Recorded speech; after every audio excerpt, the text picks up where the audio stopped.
Hi, everybody. Thank you guys so much, Jane and Peggy. It's a true honor to be speaking with both of you guys today. Everybody, we have the fantastic director of Luck, Peggy Holmes, with us, and the iconic and legendary actress, Jane Fonda. We have a bunch of parent bloggers and influencers who have a bunch of questions for you both about the film.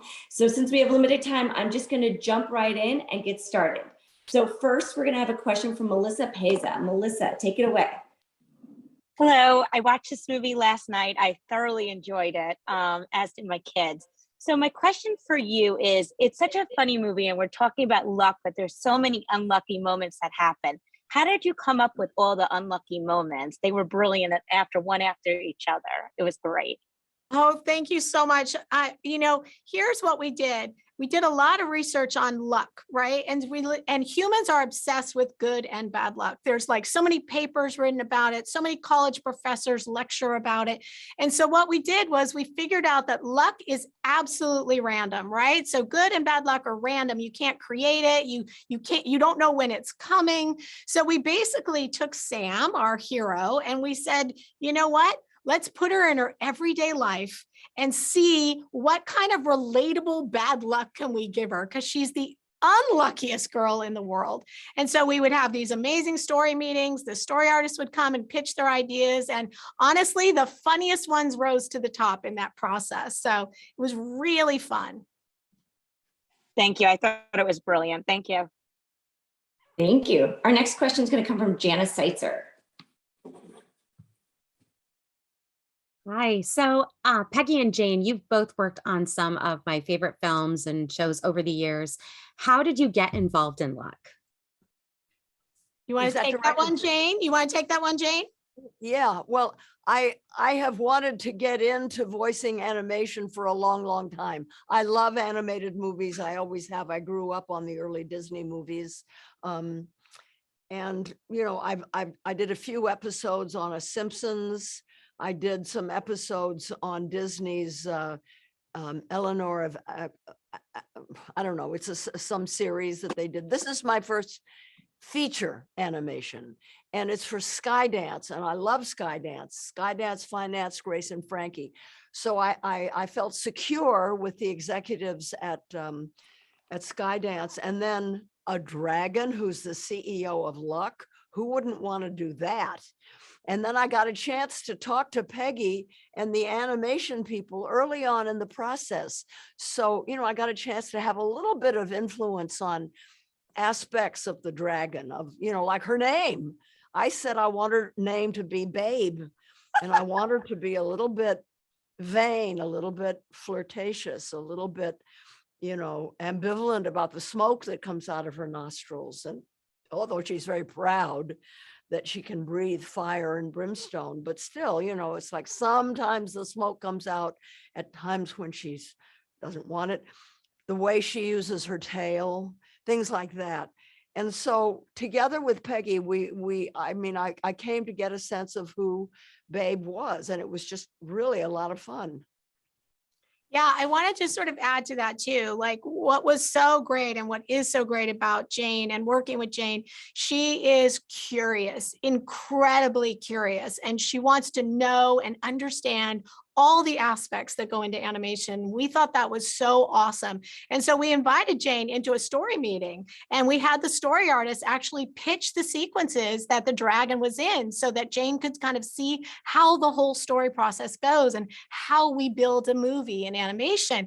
And while we were all on Zoom, we made this movie over COVID, and you could see Jane watch the story artist drawing and start to bring those poses into her body. Like, I literally watched Jane start to inhabit this 40-foot dragon. And one of the stories Jane just talked about a little bit is Jane had the idea of, what if I use my tail like a giant boa and I take it around my body and put it up here near my shoulder. And we were like, yes, we want to do that. So that's a great, great example of sort of Jane being totally in 100% involved in sort of the creation of her character. We loved it so much.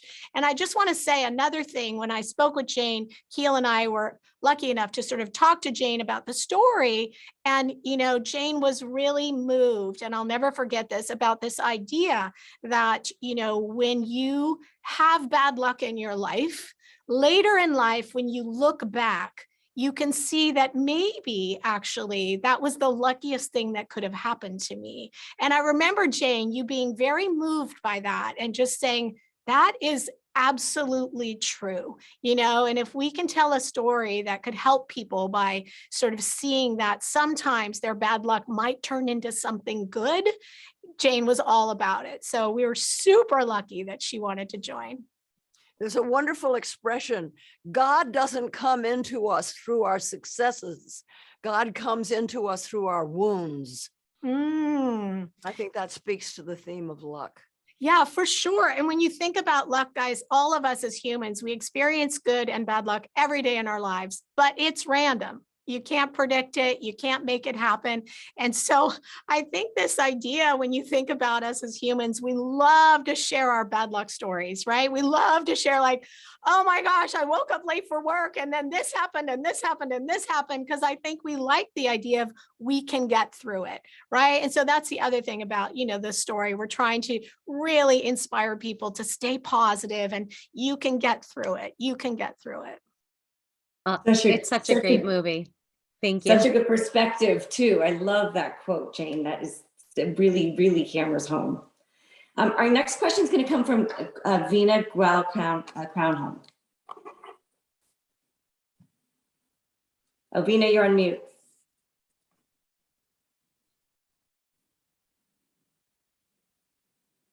Oh, by the way, this is how our meetings would always go. You're on mute. So-and-so, you're on mute. Vina, I don't think we can hear you, sweetheart.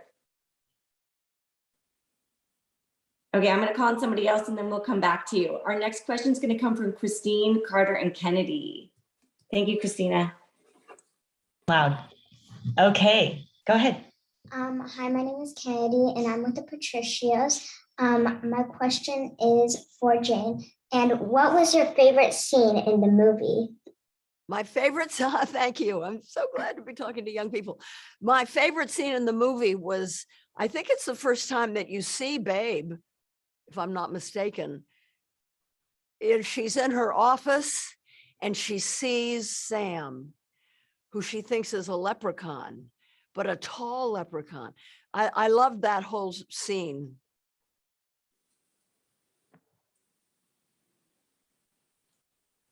Carter, do you have a question too? Okay, go. What do you hope kids take away after watching this film? Peggy, do you want to answer that? Sure. Here's what I hope people take away. A, they have a super fun time watching it. And B, to stay positive and be hopeful, right? So that like, even when things aren't going right, just know that that's going to change. Eventually that will change. And so on your bad luck days, just keep your friends and your family close. And on your good luck days, enjoy it with your friends and family, right? That's really what I hope they take away from the movie.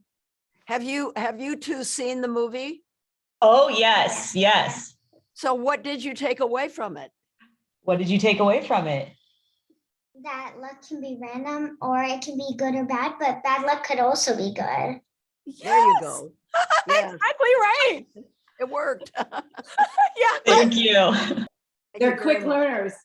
Okay, let's try Vina again. Vina, can we hear you now? Oh no, we still can't hear you. Technical glitch. Move on to somebody else. Yeah, so sorry, Vina. Okay, our next question is going to come from Kathy Cupcake. Kathy. Hi, Peggy. Hi, Jane. Thank you so much for being here today. The movie was extraordinary, absolutely extraordinary. So my two questions, one is for Peggy, is if the movie had a mission statement, what would it be? And Jane, what did you find relatable to your character? Peggy, you want to start? Sure, sure. So the mission honestly would be to inspire people to stay hopeful. That would be the mission of the story, right? Sam, despite all her bad luck and real bad luck, right? She's got some real bad luck. And we interviewed these amazing young adults who had been through a very similar situation in life as Sam, who grew up in foster care system, had no family, and they were so hopeful and positive and generous, and they would wish the best for everyone. And we thought, oh my gosh, that's the heart of our story. A girl like that who wishes the best for her little friend Hazel and ultimately gets a family herself, right? So this idea to stay hopeful and to keep going, that would be the motto, I think. And for me, the two things that were the most relatable about the Dragon Babe was she's very flexible. You know, she has her idea in the beginning. Bad luck has to be kept way far away. Don't touch me with it. It's terrible. If bad luck comes here, it will destroy good luck. But she was able to be flexible enough to see that bad luck is actually not so bad all the time, that bad luck can make you stronger. Bad luck can teach you a lot of things, and that there's always bad luck in life, but you have to learn how to handle it. You know, that it's bad luck makes good luck. If there was no bad luck, good luck would make no sense. Just like if there was no silence, noise would make no sense. And so the fact that she's able to accept that. The other thing that I loved about her is that she was so good and loving and respectful to her workers. She's the CEO of Luck, but she loved her workers. She would get down on the factory floor with them and make sure they did their exercises in the morning. And I just liked the fact that she treated her workers so well. We loved it. And always, it goes back to what I tell my kiddo, you know, energy is motion, and it's emotion in you've got to, it's not how you react. You've got to make sure that you're reacting to things positively. And even if it's good or bad, you just have to, you know, find the good in everything. So thank you, you guys. I appreciate it. Thank you. Okay, we're gonna try Vina one more time. If not, I have her question. We thought we got the technical glitch fixed. Hello. Yay. So more than, I mean, I love the movie and I'm a big believer in good and bad luck because you can't appreciate good luck without having some bad times. But I was just wondering if you both had any like good luck rituals before you start a job or like anything in life that you kind of grew up with that kind of play into this movie. Oh, Is that for Jane? yeah, go ahead, Jane. Yeah. Okay. Well, I didn't grow up with it because I had to develop it as I went through life because I had a lot of bad luck. And, you know, one of the things is meditation, which in a way is a form of prayer. What meditation does is you become totally still and present in the moment and follow your breath and try to empty your mind out and just be still. And when I come out of that, I very often have answers to my problems, and I'm very often much better able to deal with the bad things that come along, and I'm much more present and centered. So that's what I do when I need luck.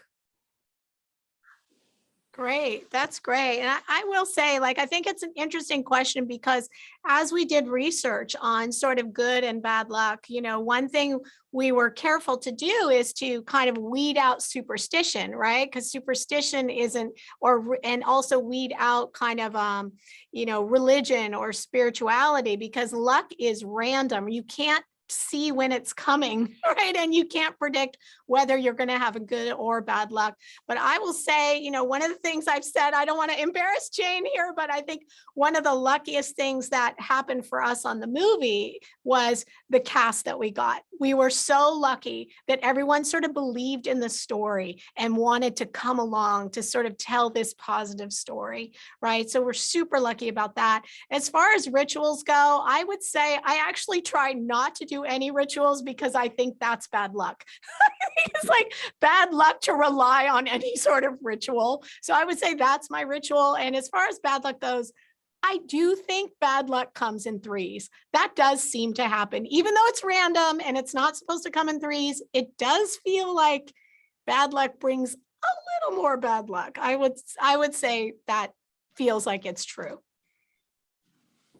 Thank you guys so much. Our next question is going to come from Megan Cooper. Hey there, this question is for Jane. When Babe talks about women of stature, I couldn't help but think beyond the height and the CEO and think about all of the amazing things that you've achieved in your career and the charity work that you do through GCAPP here in Georgia. So do you feel that this is something that kind of brought you to the role of Babe the Dragon?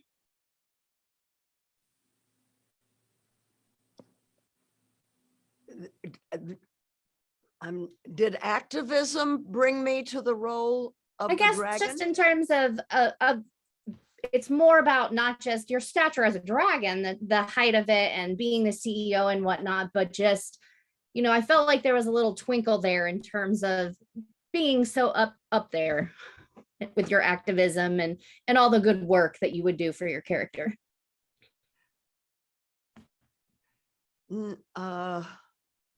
I don't think there was a relationship. Okay. I guess a better question would be, was what you hope audiences take away from your character as Babe?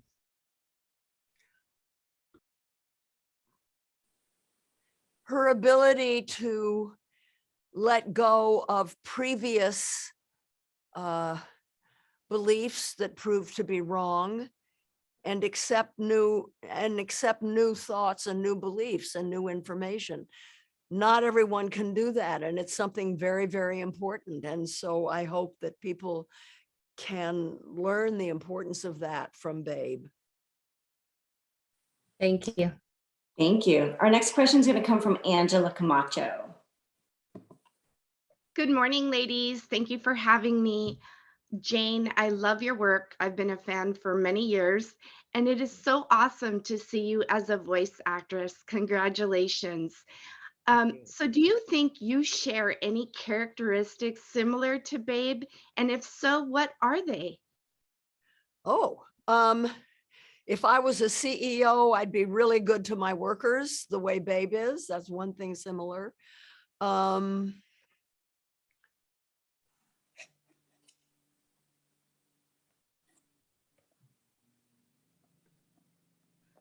Being a romantic. I was going to say passion for sure. Passion, yes. Having a big flair. Vanity. Those are some of the things that I have in common with Babe. I love it. I love that your own personal personality came and showed through this character. Congratulations. Thank you so much. You guys, we have time for one more question with these amazing, talented women. It's going to come from Candy Olivares. Hi, good morning. It's amazing to speak with you both. So my question is for Jane. Jane, when you were, you've spoken a lot about the setup for the character. Before you started filming, since you did so much work on the back end with Peggy, how did you prepare for Babe the Dragon? Beyond my conversations with Peggy, I didn't, frankly. I didn't. I just went into the recording studio and tried not to hit the mic and tried not to get carried away so that I wasn't talking into the mic. I did that a lot. I tend to get very carried away. And then, Peggy is a fantastic director. And so I listened to Peggy and was very grateful for her help. Yeah, and let me just add to that, like Jane is so trusting and so willing to try anything. And like I said, she puts the whole character in her body. So when she's talking about not hitting the mic, it's an amazing skill to take all that physical life of a 40-foot dragon and put it in your voice, but you can't move around while we're recording, right? So Jane was really, this is her first time doing this big of a character in animation, and she took to it like that. but she was definitely like, she put the character in her body, and we felt that in her performance. Like, it's really incredible. And it's an amazing skill to be able to take something that physical and put it all in your voice, right? Because we're not seeing Jane's body while she's doing it. We're only hearing her voice performance. So it was really fantastic to watch. It was amazing. And we had a lot of meetings where she and our writer Keel and myself would sit together and talk about the scenes and talk it all out, so that once we got to the records, Jane knew everything about the moment, and she was really free then at that point to give us an amazing performance. It was an honor to watch her working. She works very, very, You very totally spoiled me. Oh no! Because I'm sure that every situation isn't going to be one where I can talk to the writers and animators and director early on in the process. That was so important and valuable to me. It really, it so helped me, and it probably doesn't happen all the time. Yeah, I mean, I guess you guys know, like, animation, that's what's so awesome about animation, right? I've also worked in live action, but what is so awesome about animation is it's collaborative, right? And you have to take everyone, all the artists, all 500 artists that worked on this movie, and get them all on the same page with the same vision. And each department makes the next version of that scene better. That's what's so exciting about animation, and that's what's so unique about animation, right? It starts with a story sketch that Jane saw. Then we hear Jane's performance, and she has an idea to add this to it, right? And then sort of the animator gets an idea to add this because they heard Jane. And then the layout guy goes, I should put the camera here because of this big moment. And it's like very exciting to sort of build an animated movie. It's really, really fun. Well, thank you. Comes across. Thank you so much. Sorry. Thank you all so much for taking the time. I know I didn't get to all of you, but we have another roundtable with Eva and Flula a little later, and I promise you guys will all get to go first. But thank you to Jane and Peggy for taking the time to speak with us. We all adore this movie, and we hope you all have very good luck in your future. Thank you, guys. Thank you, guys. I'm so teary Bye-bye. hearing that. It's so, so cool. Thank you so much. Thank you, Jane. Thank you, Peggy. Mwah.